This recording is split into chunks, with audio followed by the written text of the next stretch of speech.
இன்றைக்கி நம்ம இந்த வீடியோவில் பார்க்க போகிறது Godox AD300 Proவோட கம்ப்ளீட் பட்டன் சிஸ்டம். அந்த மெனு சிஸ்டம்லாம் உள்ள என்னென்ன இருக்குது, எப்படி அதை யூஸ் பண்ணுறதுன்னு பார்க்கலாம்.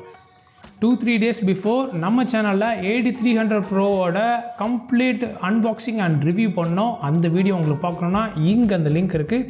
நீங்கள் அந்த வீடியோ பார்த்துட்டு வந்து இந்த வீடியோவில் உங்களுக்கு அந்த மெனு சிஸ்டத்தை எப்படி ஆப்ரேட் பண்ணுறதுன்னு கம்ப்ளீட்டாக பார்க்கலாம். வாங்க பார்க்கலாம்.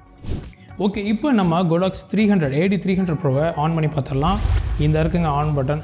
இதை சிங்கிள் ப்ரெஸ் பண்ணிங்கன்னா ஆன் ஆகாது. இதை ஜஸ்ட்டு ப்ரெஸ் பண்ணி 3 seconds விட்டுருந்தீங்கன்னா இந்த மாதிரி ஆன் ஆயிரும். இது எது கொடுத்துருக்காங்கன்னா சூப்பரான ஃபங்க்ஷன். உங்கள் பேக்கில் வச்சுருக்கீங்க, நீங்கள் ட்ராவல் பண்ணிகிட்ருக்கீங்க, உங்களோட பட்டன் வந்து எதையாச்சும் டச் பண்ணிட்டு இருந்துச்சுன்னா உரசி ஆன் ஆயிரும். அதுக்காக தான் இந்த ஃபங்க்ஷன் கொடுத்துருக்காங்க. ஸோ இந்த மாதிரி சிங்கிள் ப்ரெஸ்ஸில் ஆஃப் ஆயிரும். அதே நேரத்தில் நீங்கள் லாங் ப்ரெஸ் பண்ணி ஜஸ்ட்டு 3 seconds ஹோல்ட் பண்ணிங்கன்னா ஆன் ஆயிரும். ஓகே, இப்போ உங்களுக்கு தெரிகிறது இந்த சைடு மேலே பார்த்தீங்கன்னா ஒரு 3 பட்டன், இந்த சைடு ஒரு 3 பட்டன் கொடுத்துருக்காங்க. கீழே ஒரு ஸ்க்ரோல் வீல் கொடுத்துருக்காங்க. இது வந்து பேட்ரி எஜெக்டிங்காக உள்ள பட்டன். இதை நான் கடைசியாக சொல்கிறேன். இது வந்து ஃப்ளாஷை டெஸ்ட் பண்ணுறதுக்கான button, test button. Okay, test. அடுத்தது இது ஒயர்லெஸ் மோட். இது பார்த்திங்கன்னா ரேடியோ சிம்பிள் கொடுத்துருக்காங்கள, உங்களுக்கு ஒயர்லெஸ் மோட். இதை வந்து நீங்கள் ஆஃப் பண்ணிட்டீங்கன்னா ஒயர்லெஸ் மோட்லேருந்து நார்மல் மோடுக்கு வந்துடும். அதாவது ஸ்லேவ் மோட், ஒரு ஆப்டிக்கல் ஸ்லேவ் வந்து யூஸ் பண்ணி தான் இது ஃபயர் பண்ண முடியும். இல்லைனா உங்களுக்கு சைடில் கொடுத்துருக்கிற இந்த ஜாக் மூலமாக, அதாவது 3.5 mm இந்த கார்டு, சிங் கார்டு மூலமாக இதை நீங்கள் வந்து ஃப்ளாஷ் பண்ணிக்கலாம். சரி, இப்போ நார்மலாக இதை வச்சுக்கலாம். அடுத்தது இந்த பட்டனை லாங் ப்ரெஸ் பண்ணிங்கன்னா ஹை ஸ்பீட் சிங்க் ஆன் ஆயிரும். இப்போ நீங்கள் கோடாக்ஸோட X சீரீஸோட X2 X Pro சீரீஸோட டிரான்ஸ்மிட்டர் யூஸ் பண்ணிங்கன்னா நீங்கள் டிரான்ஸ்மிட்டர்லேருந்தே இந்த ஹை ஸ்பீட் சிங்கை ஆன் பண்ணிக்கலாம். சப்போஸ் நீங்கள் வந்து ஆப்டிக்கல் ஸ்லேவ் இல்லைனா இந்த கார்டு மூலம், சிங் கார்டு மூலமாக நீங்கள் இந்த ஃப்ளாஷை வந்து ஃபயர் பண்ணுறீங்க அப்படின்னா இந்த பட்டனை லாங் ப்ரெஸ், இந்த ஒயர்லெஸ் பட்டனை லாங் ப்ரெஸ் பண்ணிங்கன்னா இந்த ஹை ஸ்பீட் சிங்குங்கிற ஆப்ஷன் வந்து ஸ்க்ரீனில் ரைட் கார்னரில் வந்துடும். ஸோ இதை திரும்பி நம்ம லாங் ப்ரெஸ் பண்ணோன்னா ஆஃப் ஆயிரும். அடுத்தது மேலே இருக்கிறது எல்லாருக்குமே தெரியும், group and channel button. Single கிளிக்கில் குரூப்ஸ் சேஞ்ச் ஆகும்.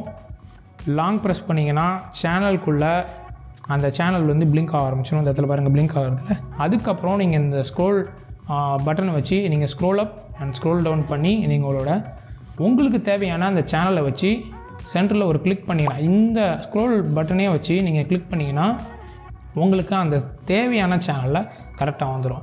அடுத்தது இது வந்து மோடு. இது மோடு எல்லாருக்குமே தெரியும். உங்களுக்கு வந்து மேனுவல் ஃப்ளாஷில் இருக்கணுமா, இல்லை மல்டி, அதாவது ஸ்ட்ரோபோஸ்கோபிக் அந்த சொல்லுவாங்களா, அடுத்தடுத்து நிறையா ஃப்ளாஷஸ், குறிப்பிட்ட சர்டைன் டைமில் எத்தனை ஃப்ளாஷஸ் எவ்வளோ ஃப்ரீக்வன்சியில் வேணும் அப்படிங்கிறதுக்கான மல்டி ஃப்ளாஷ். அடுத்தது TTL, அது auto flash. TTL through the lens மீட்டரிங்கில் ஒர்க் ஆகிற ஒரு ஃப்ளாஷ். ஸோ இதை நான் திரும்பி ப்ரெஸ் பண்ணிங்கன்னா திரும்பி உங்களுக்கு மேனுவல் ஃப்ளாஷ் வந்துடும்.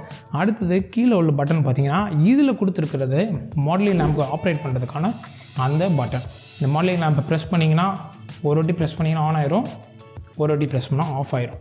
சப்போஸ் இந்த மாடலிங் லேம்பில் உள்ள செட்டிங்ஸை நீங்கள் போயிட்டு நீங்கள் ஆக்டிவேட் பண்ணணும் அப்படின்னா இந்த பட்டனை லாங் ப்ரெஸ் பண்ணிங்கன்னா அந்த செட்டிங்ஸ்குள்ளே போயிடும், லைட்டும் ஆன் ஆயிரும். இப்போ பார்த்தீங்கன்னா 10 அப்படிங்கிறது இதோட பிரைட்னஸ் வேல்யூவில் இருக்கிறதுல அதிகம். இதை நீங்கள் வந்து 1லேயும் வச்சுக்கலாம், இல்லை 10லேயும் வச்சுக்கலாம். அடுத்தது கிளிக் பண்ணிட்டீங்கன்னா நெக்ஸ்ட்டு இந்த கலர் டெம்பரேச்சருக்கு வந்துடும், இதோட கெல்வின் ஸ்கேலுக்கு வந்துடும். இந்த லைட் உங்களுக்கு வந்து 6000 கெல்வின்லேயும், அதாவது ஒயிட் லைட்லேயும் வேணுமா, அதாவது கோல்ட் டே லைட்லேயும் வேணுமா, இல்லைனா உங்களுக்கு 3000 கெல்வினில் இருக்கிற வார்ம் ஒயிட்டுக்கும் வேணுமா அப்படிங்கிறத நீங்கள் சேஞ்ச் பண்ணிக்கலாம். இது நார்மலாக அவுட் ஆஃப் த பாக்ஸ் உங்களுக்கு 5500 இருக்கும். திரும்பி இது வந்து லாங் ப்ரெஸ் பண்ணிங்கன்னா வெளியில் வந்துடும், திரும்பி ப்ரெஸ் பண்ணிங்கன்னா இந்த மாடலிங் ஆஃப் ஆயிரும். சரி, இது என்னங்க இந்த 3 கோடு கொடுத்துருக்காங்க அப்படின்னா அந்த கஸ்டம் ஃபங்க்ஷன் மெனுங்க. அந்த மெனுக்குள்ளே நீங்கள் போகணும் அப்படின்னா ஒரு வாட்டி ப்ரெஸ் பண்ணிங்கன்னா F1 அப்படிங்கிறதுல வந்துடும். இந்த F1 அப்படிங்கிறது உங்களோட பீப் சவுண்ட். நீங்கள் ஒரு வாட்டி நீங்கள் டெஸ்ட் பண்ணும்போது இந்த பீப் சவுண்ட் இருக்குல்ல, இப்படி கேட்குற அந்த பீப் சவுண்டு வந்து உங்களுக்கு வேணுமா வேணாமாங்கிறத மாற்றிக்கிறது. அடுத்தது F2ங்கிறது உங்களோட ஆப்டிக்கல் ஸ்லேவை நீங்கள் யூஸ் பண்ணிக்கிறதான இது. இதை வந்து நீங்கள் வந்து பார்த்தீங்கன்னா உள்ளே போயிட்டு ஆஃப் S1 S2 அப்படிங்கிற ஸ்லேவ் 1 அண்ட் ஸ்லேவ் 2வில் வச்சுக்கலாம். நீங்கள் நார்மலாக ஆஃபில் இருக்கும். அடுத்தது ஆப்ஷன் போனீங்கன்னா F3ங்கிறது இந்த ஃப்ளாஷோட ஸ்டாண்ட் பை டைம். இந்த ஸ்டாண்ட் பை வந்து இந்த லைட் வந்து எவ்வளோ நேரம் ஸ்டாண்ட் பையில் இருக்கணும், 60 minutes இருக்கணுமா, இல்லை 90 minutes 30 minutes then 90 minutes. So maximum 90 minutes, minimum 30 minutes, இல்லை ஆஃப் கூட பண்ணிக்கலாம் நீங்கள். ஸோ இது நார்மலாக வந்து ஒரு 60 minutes அப்படிங்கிற ஒரு ஆப்ஷனில் இருக்குது. அடுத்தது F4 அப்படின்னு வந்துட்டிங்கன்னா டிலே ஃப்ளாஷ். இந்த F4ங்கிறது டிலே ஃப்ளாஷை வந்து நீங்கள் வந்து இதை வந்து நீங்கள் அந்த ரியர் கர்டைன் சிங்க்கு யூஸ் பண்ணிக்கலாம். இதில் உள்ளே போனீங்கன்னா இது பார்த்திங்கன்னா எவ்வளோ நிமிஷம் டிலே ஆகி உங்கள் ஃப்ளாஷ் வந்து ட்ரிகர் ஆகணும் அப்படின்னு, அதாவது நீங்கள் ஷட்டரை ப்ரெஸ் பண்ணதுலேருந்து எவ்வளோ டிலே டைமில் இந்த ஃப்ளாஷ் வந்து ஃபயர் ஆகணும் அப்படிங்கிறதுக்கான ஒரு டிலே டைமிங். இது பார்த்திங்கன்னா 1 hour 100லேருந்து 30 seconds வரைக்கும் இருக்குது. அதாவது இதில் பார்த்திங்கன்னா 0.01லேருந்து 30.0. ஸோ இது வந்து 30.0, அது ஆக்சுவலி வந்து 30 seconds. ஸோ 0.01லேருந்து மொத்தமாக 30 seconds வரைக்கும் இதில் வந்து நீங்கள் டிலே ஃப்ளாஷை யூஸ் பண்ணிக்கலாம். அடுத்தது பார்த்தீங்கன்னா F5 வந்து மாஸ்கிங் மோடுங்க. இது வந்து ஆல்டர்னேட் மாஸ்க்னு சொல்லுவாங்க. ஆக்சுவலாக இது வந்து பார்த்தீங்கன்னா AD600 AD400 ப்ரோலலாம் வந்து ஆல்ட் மாஸ்க் அப்படிங்கிற ஒரு ஃபங்க்ஷன் இருக்கும். அந்த ஃபங்க்ஷனை நீங்கள் யூஸ் பண்ணி நீங்கள் ஆக்சுவலாக இதை வந்து யார் யூஸ் பண்ணுவாங்க அப்படின்னா ப்ராடக்ட் ஃபோட்டோகிராஃபி பண்ணுறவங்க யூஸ் பண்ணுவாங்க. ப்ராடக்ட் ஃபோட்டோகிராஃபி பண்ணுறவங்க வந்து பியூர் ஒயிட் பேக்ரவுண்டில் அவங்களுக்கு வந்து அவங்களோட ப்ராடக்டை வந்து இவங்க வந்து ஃபோட்டோஷாப்பில் மாஸ்கிங் பண்ணணும் அப்படின்னா இவங்க வச்சுருக்கிற அந்த குரூப்பை வந்து பிரிச்சுக்கிட்டு அவங்க வந்து ஃப்ளாஷ் பண்ணுவாங்க. அதனால் வந்து இதை வந்து பார்த்திங்கன்னா இந்த மாஸ்கிங் மோடு வந்து N1 and N2 அப்படிங்கிறதுல இருக்குது. இதில் வந்து பார்த்திங்கன்னா N1ல் வந்து கீ லைட்டுக்குள்ளே ஃப்ளாஷ் விஷயம், N2ல் வந்து பேக்ரவுண்டுக்குள்ளே ஃப்ளாஷ் விஷயம் இவங்க வந்து செட் பண்ணிக்கிட்டு குரூப் வைஸாக பிரிச்சுக்கிட்டு ஃபயர் பண்ணுவாங்க. ஸோ இது மேக்ஸிமம் யாரும் அதிகமாக யூஸ் பண்ணுறதில்ல. ஸோ யூஸ் பண்ணுறவங்களுக்கு இது ஒரு சூப்பரான விஷயம். ஸோ அடுத்தது F6. இந்த F6ங்கிறது உங்கள் ஃப்ளாஷோட டியூரேஷன். இந்த ஃப்ளாஷ் டியூரேஷன் வந்து பார்த்திங்கன்னா T0.1 அப்படிங்கிறதுல அந்த டிஸ்பிளே பண்ணோம். இது நீங்கள் ஆன் பண்ணி வச்சுக்கிட்டீங்க அப்படின்னா இந்த இடத்துல பாருங்கள் கீழே வந்து ஒரு ஃப்ளாஷ் டியூரேஷன் காமிக்கும். இந்த ஃப்ளாஷ் டியூரேஷன் பார்த்திங்கன்னா உங்களோட ஃப்ளாஷ் எவ்வளோ பவரில் இருக்கோ அந்த அளவுக்கு காமிக்கும். இந்த ஃப்ளாஷ் டியூரேஷனுங்கிறது ஷட்டர் ஸ்பீட் மாதிரிங்க. உங்கள் கேமரா எந்த அளவுக்கு எவ்வளோ வேகத்தில் அது வந்து அந்த ஷட்டரை வந்து ஓப்பன் பண்ணி க்ளோஸ் பண்ணுது அப்படிங்கிற மாதிரி இந்த ஃப்ளாஷை எவ்வளோ வேகத்தில் இந்த ஃப்ளாஷ் வந்து ஃபயர் பண்ணுது, எவ்வளோ குயிக்காக இது ஃபயர் பண்ணுது அப்படிங்கிறதுக்கான ஒரு வேல்யூ. இந்த வேல்யூ பார்த்திங்கன்னா 1/8770 அப்படின்னு இருக்குது. இதை நீங்கள் ஃப்ளாஷ் பவரை நீங்கள் வந்து டிக்ரீஸ் பண்ண இந்த ஃப்ளாஷ் டியூரேஷன் வந்து ரொம்பவே குயிக்காக இருக்கும். நீங்கள் இதே வந்து ஃப்ளாஷ் பவரை இன்க்ரீஸ் பண்ணிட்டே போகிறீங்கன்னு வச்சுங்களேன், அப்போ வந்து பார்த்திங்கன்னா உங்களோட அந்த ஃப்ளாஷ் டியூரேஷன் ரொம்ப கம்மியாக இருக்குது. ஏன்னா ரொம்ப அதிகமான பவர் அதிகமான லைட்டை வந்து அந்த பீக் வேல்யூக்கு ஃபயர் பண்ணி திரும்பி அந்த கிராஃபை கம்மி பண்ணுறதுக்கு அதுக்கு டைம் அதிகமாக எடுத்துணும். அதே வந்து ரொம்ப கம்மியான பவரை அந்த ஃபயர் பண்ணுறதுக்கு கம்மியான டைம் இருந்தால் போதில்ல அந்த டியூரேஷன் வந்து கம்மியாக இருக்கும். ஸோ அதை வந்து உங்களுக்கு டிஸ்பிளே பண்ணோம். அடுத்தது பார்த்திங்கன்னா உங்களோட திரும்பி இந்த கஸ்டம் ஃபங்க்ஷனுக்குள்ளே போனீங்கன்னா அடுத்து F7 வேறு ஒன்றும் இல்லைங்க, ஐடி ஃபங்க்ஷன். ஸோ இதுக்கு முன்னாடி நம்ம சேனலில் எப்படி வந்து உங்களோட Godoxோட லைட்டையும் உங்களோட X-Pro ட்ரிகர்ஸ் X2T ட்ரிகர்ஸ் வந்து ஐடி ஃபங்க்ஷனை செட் பண்ணணும் அப்படிங்கிறத நம்ம வந்து இதுக்கு முன்னாடி பார்த்துருக்குறோம். இந்த ஐடி ஃபங்க்ஷன்ஸ் வந்து ஆஃப்லேயும் வச்சுக்கலாம், இல்லைன்னா 99லேருந்து 99 வரைக்கும் இருக்குது. ஸோ அது வந்து நீங்கள் நார்மலாக ஆஃபில் வச்சுக்கலாம். நீங்கள் நிறைய பேர் இருக்கிற இடத்துல யூஸ் பண்ணிங்கன்னா இது வந்து நீங்கள் யூஸ் பண்ணிக்கலாம் அந்த ஐடி செட்டிங்ஸை. அடுத்தது F8ங்கிறது சூப்பரான விஷயங்க. என்னென்னா இந்த ஃப்ளாஷோட ஸ்டேபிள் கலர் உங்களுக்கு வேணுமா, ஒரு ஃபோட்டோலையும் உங்களுக்கு ஸ்டேபிள் கலர் வேணுமா அப்படின்னு. அதாவது இந்த ஃப்ளாஷோட அந்த கலர் டெம்பரேச்சர் எப்படி கொடுத்துருப்பாங்கன்னா 5500 ± 200 Kelvin அப்படிங்கிற மாதிரி இது கொடுத்துருப்பாங்க.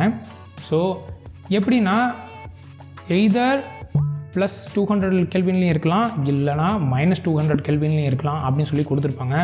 ஸோ அதனால தான் இது ஆக்சுவலாக வந்து பார்த்திங்கன்னா உங்களுக்கு ஒரு ஃபோட்டோலையும் உங்களுக்கு ஸ்டேபிள் கலர்ஸ் வேணும் அப்படின்னா அந்த ஃபங்க்ஷனில் போய்ட்டு நீங்கள் ஆன் அப்படிங்கிற ஃபங்க்ஷன்ஸ் வச்சு ஆன் பண்ணிட்டீங்க அப்படின்னா இந்த மாதிரி ப்ளீப் சவுண்ட் வருதில்ல, இந்த டெஸ்ட் பட்டனை கிளிக் பண்ணிங்கன்னா உங்களுக்கு வந்து ஸ்டேபிள் கலருக்கு உள்ளது செட் ஆகிரும், ஆன் ஆயிரும்.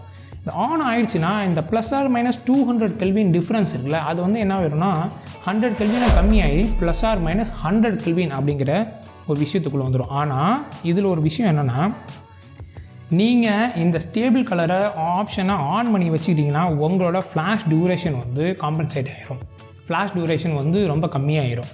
குயிக்காக வந்து அதோட இது வந்து ஃப்ளாஷ் ஆகாது, அது கொஞ்சம் டைம் எடுத்துக்கும். இப்போ உங்களோட ப்ராடக்ட் ஃபோட்டோகிராஃபியில் வந்து ஃபேஷன் ஃபோட்டோகிராஃபியில் உங்களோட ஆக்ஷனை நீங்கள் ஃப்ரீஸ் பண்ணணும் அப்படின்னு நினச்சிங்கன்னா உங்களுக்கு இந்த ஃப்ளாஷ் டியூரேஷன் வந்து ரொம்ப குயிக்காக தேவை. ஃப்ளாஷ் டியூரேஷன் 1/, அப்படிங்கிற அந்த நம்பர் இருக்குல்ல, அது வந்து ரொம்ப அதிகமாக தேவை. ஸோ அதனால் என்ன பண்ணுறீங்கன்னா, உங்களுக்கு எய்தர் ஃப்ளாஷ் டியூரேஷன் வேணும் அப்படின்னா நீங்கள் ஸ்டேபிள் கலரை வந்து ஆஃப் பண்ணி வச்சுக்கலாம். இல்லை எனக்கு கலர் டெம்பரேச்சர் தான் ரொம்ப முக்கியம் அப்படின்னா நீங்கள் ஸ்டேபிள் கலரை ஆன் பண்ணி வச்சுக்கலாம். இப்போ பாருங்கள், இப்போ ஸ்டேபிள் கலர் ஆனில் இருக்குது, அதனால் பார்த்தீங்கன்னா 1060 இருக்குது, 1/1060 இருக்குது. இதே நான் ஸ்டேபிள் கலரை உள்ளே போய்ட்டு ஆஃப் பண்ணிட்டேன். இப்போ ஆஃப் பண்ணிவிட்டு நான் வெளியில் வந்தேன்னா 1/1500. ஸோ இந்த ஃப்ளாஷ் டியூரேஷனுக்கும் அந்த ஸ்டேபிள் கலர் ஆன் இருக்கிறதுக்கான நிறையா சம்மந்தம் இருக்குது. இதுதான் இதுக்கப்புறம் இந்த விஷயத்தில் இந்த Godox AD300 Proவில் இருக்கிற கஸ்டம் ஃபங்க்ஷன், தென் இந்த பட்டன்ஸ்க்கான ஆப்ஷன்ஸ் இவ்வளோ இருக்குது. ஸோ இதை வந்து நீங்கள் நான் ஆரம்பத்தில் சொன்ன மாதிரி இந்த பேட்டரியை எப்படி எஜெக்ட் பண்ணுறோன்னு சொல்லியிருக்கேன். இந்த இடத்துல ஒரு சின்னதாக ஒரு டாகல் பட்டன் இருக்குது பார்த்தீங்களா, ஜஸ்ட் ஒரு ரைட் சைடு தள்ளினீங்கன்னா உங்களுக்கு பேட்டரி வந்து பாப் அவுட் ஆயிரும். ஸோ அந்த பேட்டரி எடுத்துடலாம். இதே பேட்டரி நீங்கள் திரும்பி போடணுன்னா ஜஸ்ட் இன்சர்ட் பண்ணிவிட்டு ஜஸ்ட் கிளிக் பண்ணிக்கலாம். இப்போ நீங்கள் பார்த்தது மாதிரி இந்த AD300 Proவில் உள்ள அந்த மெனு சிஸ்டம், அந்த பட்டன் கொடுத்துருக்கிற 6 பட்டன்லாம் எப்படி இருக்குது, அந்த பேட்ரி எப்படி இருக்குது, அதை நம்ம எப்படி ஆப்ரேட் பண்ணோங்கிற சின்ன சின்ன விஷயத்தையும் நீங்கள் அழகாக பார்த்தீங்க. ஸோ இந்த வீடியோ உங்களுக்கு பிடிச்சிருந்துச்சுன்னா லைக் பட்டனை தட்டி விடுங்க. சப்போர்ட் பண்ண நினச்சிங்கன்னா சப்ஸ்கிரைப் பண்ணுங்கள். இந்த மாதிரி இன்னும் ஒரு இன்ஃபர்மேட்டிவ் வீடியோவில் உங்களை சந்திக்கிறேன். இது Mirrorme Studio. We create a bond with you. Bye bye.